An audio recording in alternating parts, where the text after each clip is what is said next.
We don't have much time to watch these horror movies on Amazon Prime. Stream them now before they're gone, potentially forever.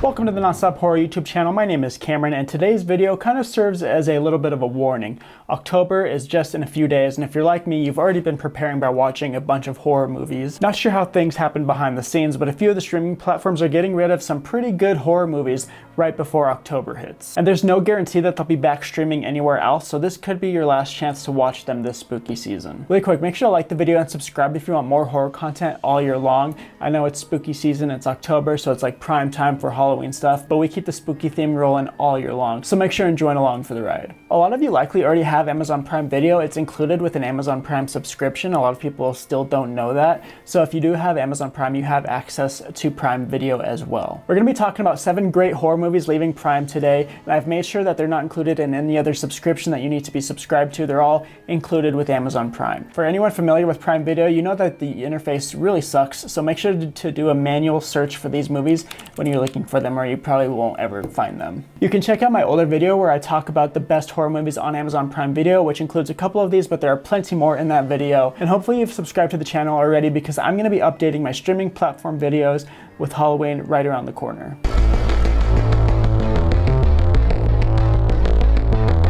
So the first movie that we're talking about that's leaving Amazon Prime is called Pandorum. Pandorum takes place in space, so it's a great one for all you space horror nerds. It stars Dennis Quaid and Ben Foster, and it's about like 60,000 humans being transported to another Earth-like planet, and they have to be put into hyper sleep because it's a long trip. So in the middle of this trip, our main characters, Dennis Quaid and Ben Foster, wake up. They have amnesia, they don't remember what's going on or why they're there, and it seems that the 60,000 passengers have vanished, and they just simply don't know what's going on. But they quickly find out that they're not alone. So yeah, this is perfect for space horror enthusiasts. It takes place in space. It's got that claustrophobic feel.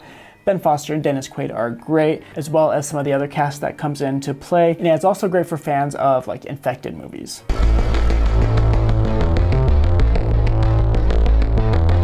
So Jacob's Ladder is a 90s psychological thriller horror movie. It's one of my favorites of all time. Very few movies are going to make you feel the way that Jacob's Ladder does. Tim Robbins stars as Jacob Singer, who has just returned from the Vietnam War, and he's just struggling to keep his sanity.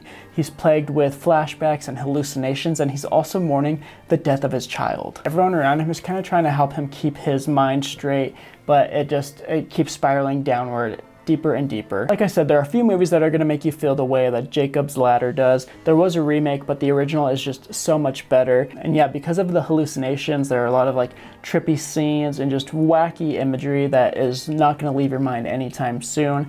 It's just 90s horror at its best.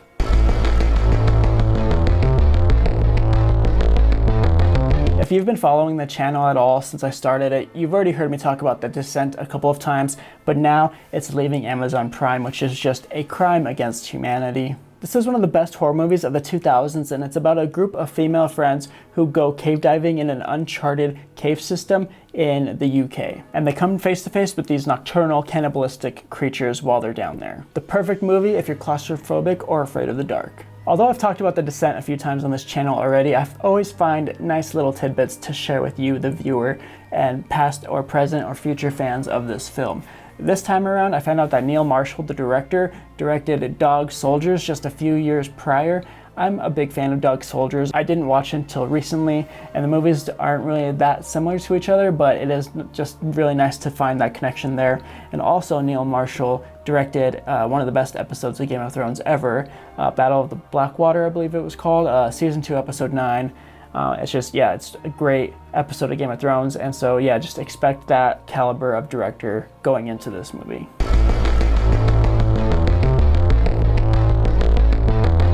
I feel like I just talked about House of a Thousand Corpses a video or two ago, but if you're new here and you're gonna watch this movie, buckle up. It's a pretty wild ride. It's like a black comedy horror flick. It was rockstar Rob Zombie's directorial debut, and it just demonstrates the beginning of his distinct style. Two couples are traveling through the backwoods of Texas in search for urban legends and stories of murder and intrigue to include in this book that they're writing. And they come upon this museum that kind of sparks their interest, and the owner of the museum, his name is Captain Spaulding, played by the late great Sid Haig, tells them about a certain local legend, and when they go to further investigate it, they basically cross paths with this wacky and bizarre family of serial killers. This movie stars some great actors. I already mentioned Sid Haig. It's also got Rainn Wilson, not Chris Stuckman, Chris Hardwick, and a few others. Bill Moseley, one of them.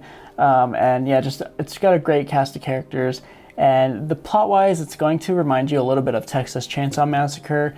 And I was going to say stylistically, it's more on the gritty side, but Texas Chainsaw Massacre is plenty gritty as well. It's just a different sort of gritty. And yeah, if you've seen it, you know what I'm talking about. But if you haven't seen it, it's definitely worth checking out before it leaves Amazon Prime.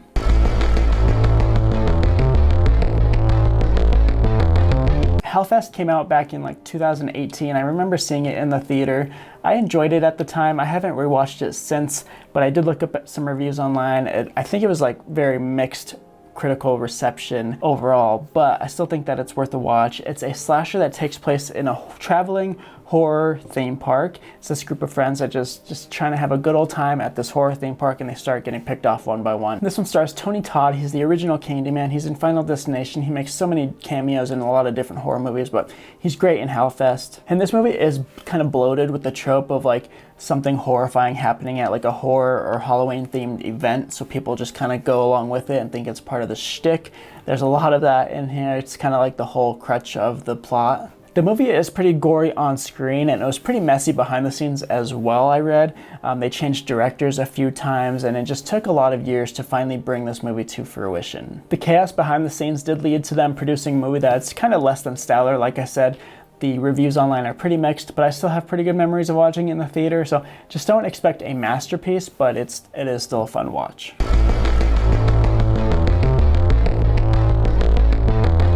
Your Next is a slasher from the 2010s, another one of my favorites. Can't believe that so many of these good horror movies are leaving Amazon. It's from the 2010s. It's a slasher movie, kind of a home invasion movie. It's about this wealthy family is having a family reunion, and in the middle of the family reunion, they are attacked by these masked killers. And then shortly after initiating the attack, the killers find out that one of the guests is a little bit more well-equipped and willing to fight back. I think that this has one of the best third acts and endings in horror history. It's so hard to nail a third act.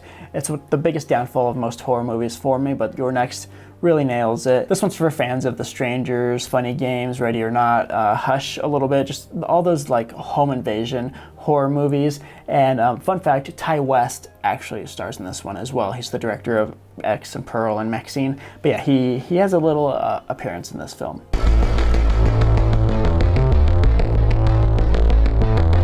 Yep, you guys saw that correctly. The best horror movie to ever be made is leaving Amazon Prime. That's right. Let's have a moment of silence for Cube. I've already talked about Cube a lot on this channel. It's because it is my favorite horror movie ever, and I say that with all seriousness. Cube is so good, it's unmatched. It's gotten to the point where I think I just need to make a full movie review and analysis of Cube on this channel. It needs to be here somewhere. Cube is 90s campy horror, just cooked to perfection. We start off the movie with these characters who wake up in these cubic rooms that are inside of this larger cube, and they slowly like run into each other and find out that they're all there.